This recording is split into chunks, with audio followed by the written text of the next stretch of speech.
Me toca a mí comenzar con esta sección.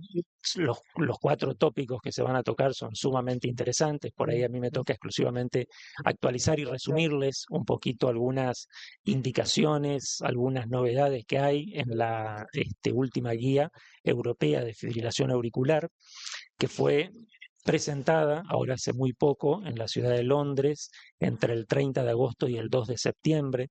Se han presentado varias recomendaciones, varias guías internacionales. Una de ellas es la de fibrilación auricular, y del análisis de la misma elegí 10 puntos como novedades o mensajes principales. Por ahí no siempre son novedades, como para resaltar. Esta nueva guía hace mucho hincapié, a modo introductorio, sobre que cada uno de nosotros, cuando evaluamos a nuestro paciente con fibrilación auricular, tengamos en mente todo el tiempo el impacto que genera la fibrilación auricular en cuanto a los síntomas, a la calidad de vida, a las posibles complicaciones, su relación con las comorbilidades, considerar los gastos que genera a cualquier servicio de salud, ver las múltiples internaciones, recurrencias que tiene el paciente, medicación que va a requerir, a modo de, teniendo en cuenta cada una de estas consignas en el impacto, tomar la decisión más apropiada, ya sea para cardiovertir, para mantener el ritmo, para mantenerlo en fibrilación auricular, para decidir si anticoagular o no en cada uno de los casos, ser conscientes del impacto de la fibrilación auricular. Por eso lo ponen como indicación clase 1, resaltando que no se nos pase por alto, individualicemos las conductas en cada uno de nuestros pacientes, no adoptemos de manera masiva la misma conducta para todo el mundo, sino que evaluemos adecuadamente, minuciosamente, el cuadro clínico completo del paciente para la toma de conducta, y sugieren evaluar los síntomas por su método del ERA modificada. De los 10 puntos que voy a resaltar, les voy a comentar. En primer lugar, uno dice novedades en el diagnóstico. ¿Qué puede haber de nuevo en fibrilación auricular? Poco en realidad, pero sí algo que en realidad lo venimos haciendo en la práctica diaria, pero hoy en día avalado sí por trabajos de investigación que muestran que llega a ser clase 1 su recomendación. Sabemos que vamos a diagnosticar fibrilación auricular cuando vemos un trazado electrocardiográfico donde hay irregularidad del RR con ausencia o con ondas P no discernibles, no regulares. Ahí vamos a hablar de fibrilación auricular clínica siempre y cuando superen los 30 segundos de duración. Menos de 30 segundos vamos a hablar de salvas auriculares autolimitadas, y de 30 segundos en adelante, lo mismo que con una taquicardia ventricular no sostenida, ponemos como punto de corte 30 segundos, más de 30 será sostenida, menos de 30 no sostenida. ¿Qué pasa hoy con los dispositivos electrónicos que usamos? Es muy habitual que el paciente con un smartwatch pueda mostrarnos registros o comentarnos. Las guías marcan muy enfáticamente que la única manera de que un trazado electrocardiográfico a través de un smartwatch, por ejemplo, sea diagnóstico de fibrilación auricular, es solo sí o sí evaluado por un personal de salud competente para hacer el diagnóstico adecuado, para no sobrediagnosticar y no sobretratar con las consecuencias de complicaciones que puede traer. Y la novedad en cuanto al diagnóstico es que hoy en día es indicación de clase 1, nivel de evidencia C, que a todo paciente con reciente diagnóstico de fibrilación auricular debemos solicitarle un ecocardiograma transtorácico para que, en base a toda la información que él mismo nos brinda, poder tomar la actitud terapéutica más adecuada para nuestro paciente. Este es el centro de toda la guía internacional. Forman un nuevo esquema, una nueva sigla, para que todos tengamos en mente cada vez que vemos un paciente con fibrilación auricular a la hora de tomar la mejor conducta terapéutica. Nos hablan de incorporar el Atrial Fibrillation Care, para que la primera letra, la letra C, que antes en la guía anterior era la última, era basados en el ABC, ahora es en el CARE, poner como prioridad el manejo de las comorbilidades del paciente y de los factores de riesgo, ya que es muy marcada la evidencia que hay. Si controlamos adecuadamente los factores de riesgo, tenemos bien controladas las comorbilidades del paciente, cómo disminuye la recurrencia o cómo podemos hacer prevención de fibrilación auricular. Por otro lado, la A, que en inglés es de avoid stroke o evitar el accidente cerebrovascular, traducidas al español, están usando actualmente como la A de ACV, para que todos tengamos en mente que debemos anticoagular y cómo estratificar el riesgo tromboembólico del paciente, la R de reducir los síntomas y la E de evaluar en forma periódica a nuestro paciente, ya que va a haber múltiples cambios dinámicos que nos van a modificar las terapéuticas en el paciente. Algo que resaltan mucho, y acá viene una controversia desde mi punto de vista, esto es opinión personal, que una guía internacional nos tenga que estar diciendo que tenemos que hacer tratamiento igualitario y no hacer diferencia por raza, por género, de acuerdo a su nivel educacional. No sé qué opinan ustedes, pero a mí me generó, me movilizó que una guía internacional me tenga que estar diciendo que yo no debo hacer tratamientos diferentes de acuerdo a estas características del paciente. No sé si es necesario, no sé si tal vez sea también una utopía en que uno cree que todo el mundo trata por igual a la totalidad de los pacientes y en realidad no es así y por eso una guía internacional lo está resaltando, pero al menos movilizador que se tenga que estar marcando a todos los médicos del mundo que tenemos que hacer tratamiento igualitario. Por otro lado, y también con indicación clase 1, marcan la importancia que tiene la educación de todo el grupo de tratamiento, es decir, todos los profesionales de la salud involucrados en el manejo del paciente debemos estar informados de la misma manera. No que un especialista en otro área esté totalmente desactualizado y haga comentarios o cambie tratamientos indicados por alguien que esté más actualizado. Todos deberíamos difundir y promover el conocimiento actual para que tengamos un mismo mensaje hacia el paciente. Y en último lugar, con menor nivel de evidencia, pero a favor total, que debemos siempre, por supuesto, hacer toda la terapéutica centrada en cada paciente, no tratamientos masivos, sino individualizados en nuestros pacientes. En tercer lugar, más de lo mismo, no solo centrar al paciente, sino cambiar nuestra actitud terapéutica en el manejo de los mismos, haciendo inicialmente foco en los factores de riesgo y comorbilidades, compartir las decisiones con el paciente. Esto implica que para yo poder compartir una decisión, primero tengo que transmitir conocimientos, contarle las cosas a favor y en contra de cada una de las terapéuticas que podrían ser recomendadas y compartido con el paciente de acuerdo a su contexto social, educacional, poder tomar la mejor conducta en cada caso. Por otro lado, se resalta mucho de proveer información, sí, pero no agobiar al paciente con llenarlo de información que al final lo termina desorientando.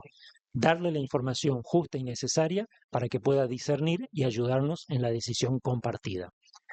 En cuarto lugar, como decíamos, hacer foco en las comorbilidades. Fíjense que prácticamente todas tienen indicación clase 1. Esto significa que hay mucha evidencia a favor del manejo de las mismas. Se resalta en esta guía en particular mucho el manejo de la insuficiencia cardíaca con la totalidad de los fármacos que han demostrado evidencia a favor, resaltando por supuesto los nuevos, los ISLGT2, y bajan la evidencia en el manejo de la fibrilación auricular. Fíjense por un lado la indicación de cirugía bariátrica, que en algún momento se pensó que podía ser 2A. Hoy sabemos de que, por supuesto, que tiene indicación en casos puntuales. Sin embargo, también el cambio abrupto que genera del metabolismo del paciente es un gatillo para fibrilación auricular, de tal manera que es muy a favor hacer un cambio progresivo del estilo de vida del paciente para el control del peso, más que rápidamente indicar una cirugía bariátrica. Lo mismo pasa, y hoy lo hablaban, en hipertensión arterial, el manejo de la apnea obstructiva del sueño. Cuando creíamos que podía ser sumamente importante, vemos que sí, tiene indicaciones puntuales, pero que no es para todo paciente roncador o para todo paciente con apnea, porque muchas veces pueden no cambiar las recurrencias de fibrilación auricular. Otro dato más que parece interesante, fíjense el tema alcohol. Es obvio que todos diríamos, bueno, por supuesto no, o cuanto menos mejor. La evidencia actual nos dicen que como máximo estaría permitido 3 copas por semana de una bebida alcohólica. Más de eso hay evidencia en contra a favor de las recurrencias. En cuanto al riesgo tromboembólico, acá sí algo interesante respecto a las guías anteriores. Fíjense que veníamos evaluando el riesgo tromboembólico con el score de Chad-Vasc. A partir de estas guías recomiendan no usar más el sexo femenino como un predictor de riesgo. Y uno dice ¿por qué? La justificación de la guía nos explica que, primero que a lo largo de estos años ha generado mucha confusión en la práctica diaria, si suman, si no suman, si con eso determinan. Ha habido mucha desorganización en las conductas. Segundo, indican que en realidad el sexo femenino es un modificador de riesgo dependiente de la edad. O sea, ser mujer depende de la edad, si está incrementado o no el riesgo tromboembólico. Y en tercer lugar, cuestionan que no están incluidos las personas no binarias, quienes hacen tratamientos hormonales de reemplazo, pacientes que no se identifican con el género. Entonces prefieren a partir de ahora solamente que sea CHADS-VA el que estratifique el riesgo embólico para determinar la indicación de anticoagulación. Por supuesto, en la totalidad de los pacientes, ni bien los vemos con fibrilación auricular, nuestra cabeza tiene que ir a favor de anticoagular y plantear contraindicaciones puntuales, como por ejemplo, no se anticoagulan las salvas auriculares autolimitadas, no se anticoagulan, no se dan antiagregantes plaquetarios pensando en prevención de accidente cerebrovascular. Si tiene un CHADS-VA de 2, es anticoagulación, indiscutible. Si tiene CHADS-VA de 1, tenemos a favor, es decir, 2A debe considerarse. Vieron que indicación 2A es debe considerarse y 2B es puede considerarse. Es una diferencia no tan sutil, en este caso con un CHADS-VA de 1, es debe considerarse la anticoagulación. Se prefiere, y es contundente esta nueva guía, los anticoagulantes orales directos en relación a los anticoagulantes dependientes de la vitamina K. Solamente se acepta en pacientes con válvulas mecánicas o con estenosis mitrales moderadas a severa, también exigiendo que los RIN, los control de anticoagulación, sean de más del 70% con RIN en rango, cosa que es sumamente difícil, ya lo saben todos. Es más, hace muy poquito, 3 días exactamente, el doctor José Luis Merino, que para quienes hacemos electrofisiología es una persona de referencia mundial, ha publicado cuestionando si hoy en día todavía deberíamos plantear los antivitaminas K en pacientes que no tienen enfermedad valvular mitral, ya que lograr más del 70% del paciente en rango es sumamente difícil. Fíjense que en el caso de que el paciente no logre más del 70%, estas nuevas guías recomiendan hacer el switch, cambiar a anticoagulantes directos. En cuanto al manejo del sangrado, lo voy a resaltar en la próxima diapositiva, pero hacen hincapié en, mediante un análisis multidisciplinario, no solo el especialista de arritmia, no solo el cardiólogo clínico, no solo un hematólogo, evaluar mediante el interrogatorio, el examen físico del paciente, todas las posibles causas de hemorragia y en base a la identificación de las mismas, buscar corregirlas. Pero marcan como clase 3, es decir, está contraindicado por estas nuevas guías la utilización de score de riesgo de sangrado para tomar la decisión si lo anticoagulo o no lo anticoagulo. Está contraindicado también. Hoy en un grupo de WhatsApp he visto unas publicaciones donde hablaban de la doble antiagregación más la anticoagulación en pacientes con enfermedad coronaria. Fíjense que estas nuevas guías nos plantean tratar de, en la menor posibilidad de los casos, hacer doble antiagregación y anticoagulación, dejar muy restringido a los pacientes durante la menor cantidad de tiempo posible la necesidad de triple terapia y ni bien se puede interrumpir, dejar solamente anticoagulación. Respecto al riesgo hemorrágico, lo mismo, buscar los predictores de hemorragia, corregir todos los que sean corregibles, pero está contraindicado usar el HAS-BLED para decir si lo anticoagulamos o no lo anticoagulamos a nuestro paciente con fibrilación auricular. Considerar los predictores de riesgo de sangrados enumerados en el cuadrito negro, tenerlos presentes. Muchas veces uno solo puede no recordar todas las posibilidades de sangrado del paciente, por eso se recomienda enfáticamente el trabajo en equipo para que todos podamos, de acuerdo a nuestra experiencia, aportar los riesgos de nuestros pacientes. ¿Qué pasa respecto al cierre de orejuela izquierda? En esta guía todavía, el cierre percutáneo es indicación clase 2B. 2B significa puede ser una alternativa. Sin embargo, hoy en el día a día uno ve que es más parecida a la práctica, a un 2A lo que se está haciendo, más que a lo que se está indicando internacionalmente. Y voy al mismo pensamiento, ¿no? Que justamente todas estas guías cambian en base a los trabajos off-label que se hacen para que podamos finalmente decir si es conveniente o no es conveniente. Si uno lo piensa como lógica fisiopatológica y decimos el 95% de los coágulos están en la orejuela izquierda, surge sumamente interesante cerrar la orejuela en este grupo de pacientes, sobre todo si tienen contraindicación a largo plazo de anticoagulación oral.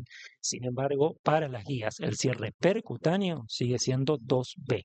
Sin embargo, si yo tengo que operar a mi paciente por algún otro motivo o hacer un procedimiento híbrido de ablación de fibrilación auricular, si el cierre es quirúrgico en un paciente que tiene semejante intervención, sí cobra mayor relevancia y tiene nivel de evidencia 1. En octavo lugar, la pregunta de siempre en cada paciente, si hago control de ritmo o control de frecuencia. Las guías, en primer lugar, nos piden que siempre intentemos pensar en controlar el ritmo, en volverlo al ritmo sinusal. Hay excesiva evidencia a favor de los beneficios del paciente en ritmo sinusal. Obviamente, todo esto queda ligado a cada caso clínico en particular.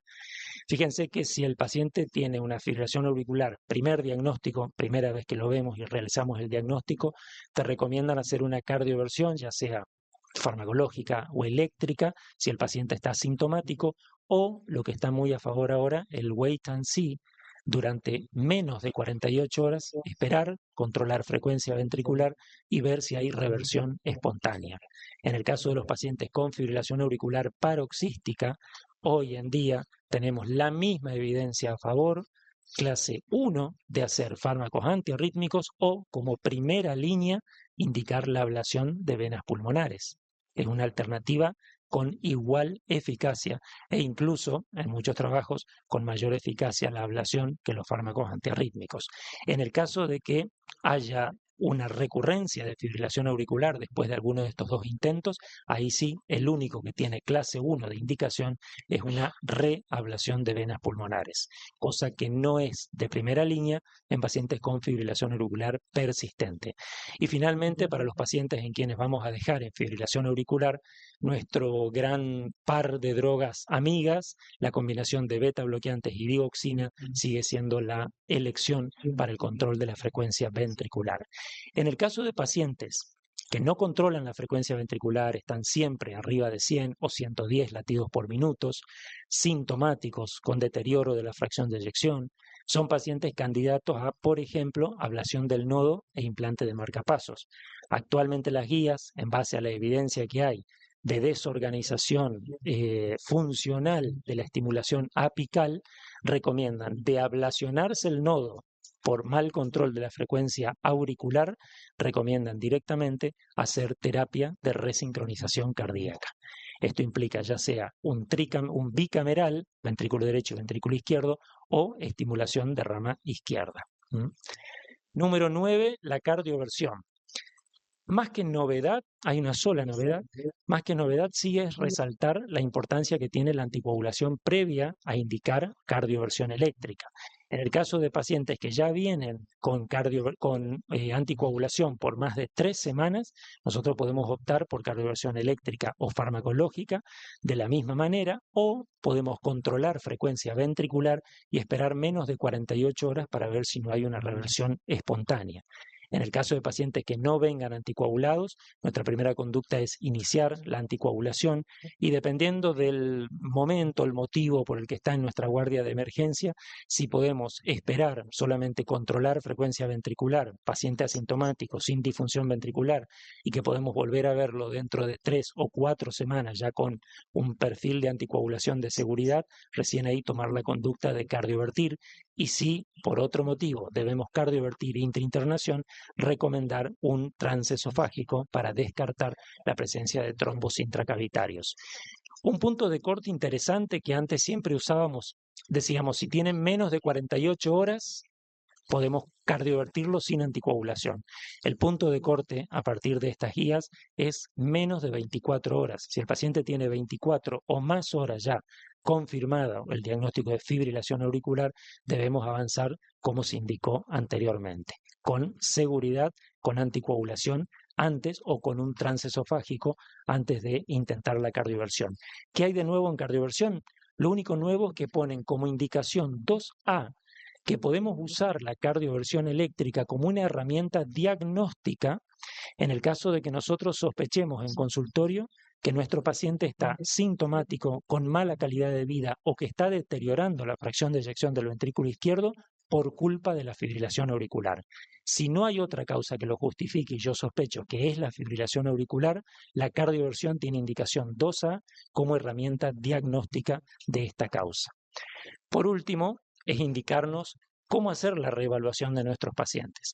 En el caso de pacientes que han tenido un primer episodio o cada vez que los vemos con un nuevo episodio de recurrencia de fibrilación auricular, se recomienda hacer una evaluación completa, comenzar de nuevo, ver todos sus factores de riesgo, sus comorbilidades, cuál pudo haber sido el gatillo, qué es lo que podemos corregir, volver a estratificar el riesgo tromboembólico y hemorrágico del paciente. Como mínimo, cada 6 meses y en pacientes sumamente estables puede llegar a ser una vez por año.